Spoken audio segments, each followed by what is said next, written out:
कोल्हार बुद्रुक येथील 30 एकर महार वतन जमिनीच्या गैरव्यवहाराविरोधात बेमुदत धरणे आंदोलन। अहिल्यानगर प्रतिनिधी। मौजे कोल्हार बुद्रुक तालुका राहता जिल्हा अहिल्यानगर येथील 30 एकर खालसा सरकारी महार वतन जमिनीच्या कथित गैरव्यवहार प्रकरणी सुमोटो शर्त भंगाची कारवाई करून दोषी महसूल व पोलीस अधिकाऱ्यांसह जमिनीच्या बेकायदा धारकांवर अनुसूचित जाती जमाती अत्याचार प्रतिबंधक कायद्यानुसार गुन्हा दाखल करण्यात यावा या मागणीसाठी बहुजन हक्क अभियान संघटनेच्या वतीने आज दिनांक 18 रोजी तिसऱ्या दिवशी हलगीनाद करत बेमुदत धरणे आंदोलन करण्यात आले। संघटनेच्या वतीने देण्यात आलेल्या माहितीनुसार सक्षम प्राधिकरणाच्या पूर्व परवानगीशिवाय हस्तांतरण न करण्याच्या अटीसह इनाम 6ब वर्ग 2 या प्रतिबंधित सत्ता प्रकरणातून मूळ महार वतनदारांना शासनाने कसून खाण्यासाठी बहाल केलेल्या या जमिनीच्या अटीमध्ये कथितरित्या बेकायदेशीर फेरफार करण्यात आला। तत्कालीन केंद्रीय कृषी मंत्री यांनी जुन्या शर्तीचे फेरफार नोंदवून शर्त बदल केल्याचा आरोप करण्यात आला असून त्याच आधारे बेकायदेशीर हस्तांतर घडवून आणण्याचे संघटनेचे म्हणणे आहे।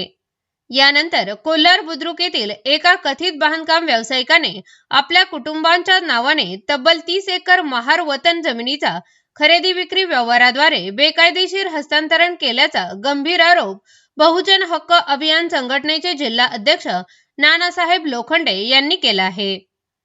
सदर महार वतन जमीन शासनाने खालसा करून ताब्यात घेतल्यानंतर पुनर्अनुदान प्रक्रियेची कायदेशीर सोपस्कर पूर्ण झालेली नसतानाही जमीन हडप करण्याच्या उद्देशाने तत्कालीन बेकायदा धारकाने तत्कालीन अप्पर जिल्हा अधिकारी तहसीलदार यांच्याकडून जुन्या शर्तीचे फेरफार नोंदवून घेतल्याचा आरोप करण्यात आला आहे।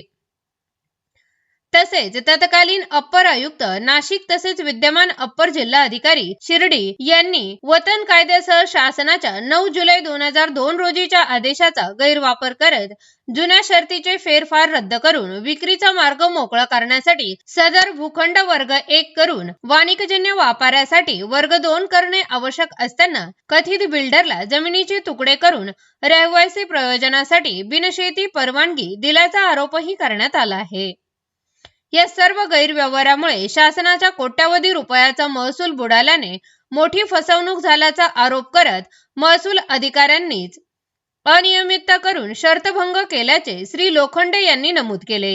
यावेळी सदर जमिनीच्या तत्कालीन व विद्यमान बेकायदा धारकांसह संबंधित महसूल व पोलीस अधिकाऱ्यांवर अनुसूचित जाती जमाती अत्याचार प्रतिबंधक कायद्यासह इतर प्रचलित कायद्यानुसार तत्काळ गुन्हा दाखल करण्याची मागणी आंदोलनादरम्यान करण्यात आली आहे। नानासाहेब लोखंडे, जिल्हाध्यक्ष बहुजन हक्क अभियान महाराष्ट्र राज्य। आम्ही कोल्हार येथील महार वतन जमिनीचे गैरव्यवहार प्रकरणामध्ये शर्तभंगाची कारवाई करावी आणि बेजबाबदार बेकायदेशीर कृत्य करणारे महसूल अधिकारी आणि पोलीस अधिकारी यांच्यावरती अनुसूचित जाती जमाती अत्याचार प्रतिबंधक कायद्यानुसार कारवाई करण्यात यावी। या दोन प्रमुख मागण्यासाठी या ठिकाणी आज तिसऱ्या दिवशी धरणे आंदोलनासाठी बसलो आहोत।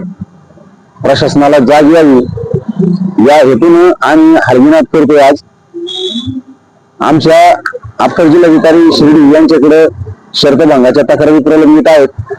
पोलिसांकडे आम्ही या प्रकरणामध्ये कारवाई करण्याचे तक्रारी दाखल केल्या आहेत, परंतु पोलीस प्रशासन त्या तक्रारींना दिवाणी स्वरूप देते।